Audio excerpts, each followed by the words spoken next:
நம்மளோட ஃபோட்டோவோட பேக்ரவுண்டை ரிமூவ் பண்ணுற மாதிரியான ஒரு ஆப்பை பற்றி தான் இன்றைக்கி நம்ம பார்க்க போகிறோம். இந்த ஆப்பை ப்ளே ஸ்டோரில் 10 மில்லியன் யூசர்ஸ் இது வரைக்கும் இன்ஸ்டால் பண்ணியிருக்காங்க.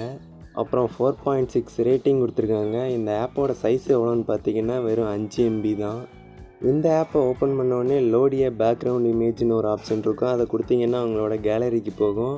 அங்கேருந்து நீங்கள் ஒரு ஃபோட்டோவை சூஸ் பண்ணணும். சூஸ் பண்ணதுக்கப்புறமா க்ராப் பண்ணுற மாதிரி ஆப்ஷன் கொடுத்துருப்பாங்க. க்ராப் பண்ணனா நீங்கள் பண்ணிக்கோங்க. அப்புறம் டன் கொடுத்துருங்க. அதுக்கப்புறமா பார்த்தீங்கன்னா கீழே ஃப்ளிப்புன்னு ஒரு ஆப்ஷன் இருக்குது. அதை கொடுத்து சேஞ்ச் பண்ணனா பண்ணிக்கோங்க. அதுக்கப்புறமா கட்டுன்னு ஒரு ஆப்ஷன் கொடுத்துருக்காங்க.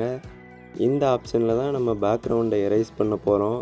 இதில் நார்மல் மேனுவல் எரேஸ்ன்னு ஒன்று இருக்குது. அதை யூஸ் பண்ணிங்கன்னா அது கஷ்டமாக இருக்கும். மேஜிக்னு ஒரு ஆப்ஷன் கொடுத்துருக்காங்க. அதான் ரொம்பவே ஈஸியான ஆப்ஷன். இந்த ஆப்ஷனுக்காக தான் முக்கியமாக இந்த ஆப்பை நான் ரெக்கமெண்ட் பண்ணுறேன். அந்த மேஜிக் ஆப்ஷனை நீங்கள் கிளிக் பண்ணிட்டு அப்படியே ஃபுல்லாக எரேஸ் பண்ணிடலாம். கீழே பிஜி கலர்னு ஒரு ஆப்ஷன் கொடுத்துருக்காங்க. அந்த ஆப்ஷனை கொடுத்தீங்கன்னா பேக்ரவுண்டெல்லாம் ஓரளவு பிளாக்காக மாறும். உங்களுக்கு எரேஸ் பண்ணுறதுக்கு ரொம்ப ஈஸியாக இருக்கும். நீங்கள் எரேஸ் பண்ணும்போது பண்ணக்கூடாத இடத்துலலாம் பண்ணிட்டீங்கன்னா அதை ரிப்பேர்னு ஒரு ஆப்ஷன் கீழே கொடுத்துருக்காங்க. அந்த ரிப்பேர் ஆப்ஷனை கொடுத்து நீங்கள் அதை மறுபடியும் பழையபடி நீங்கள் மாற்றிக்கலாம். அப்புறம் நீங்கள் தப்பாக எரேஸ் பண்ணிட்டீங்கன்னா பேக் கூட இதில் போய்க்கலாம். அந்த எரேசரோட சைஸை கூட நீங்கள் இதில் அட்ஜஸ்ட் பண்ணிக்கலாம். கரெக்டாக ஃபுல்லாக நீங்கள் கட் பண்ணிட்டு டன் கொடுத்துருங்க.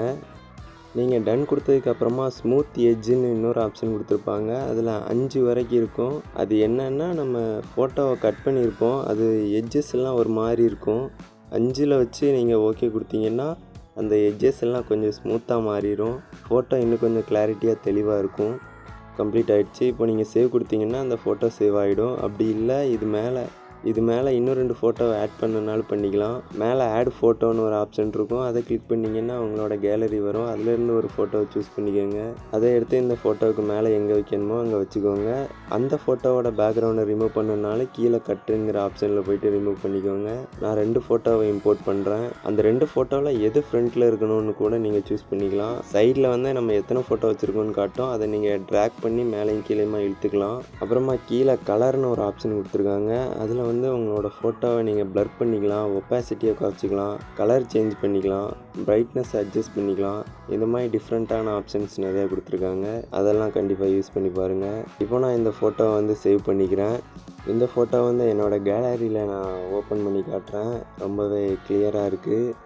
இந்த ஃபோட்டோவை நம்மளோட வாட்ஸ்அப் ஸ்டிக்கராக எப்படி மாற்றுறதுன்னு நான் அடுத்த வீடியோ போட போகிறேன்.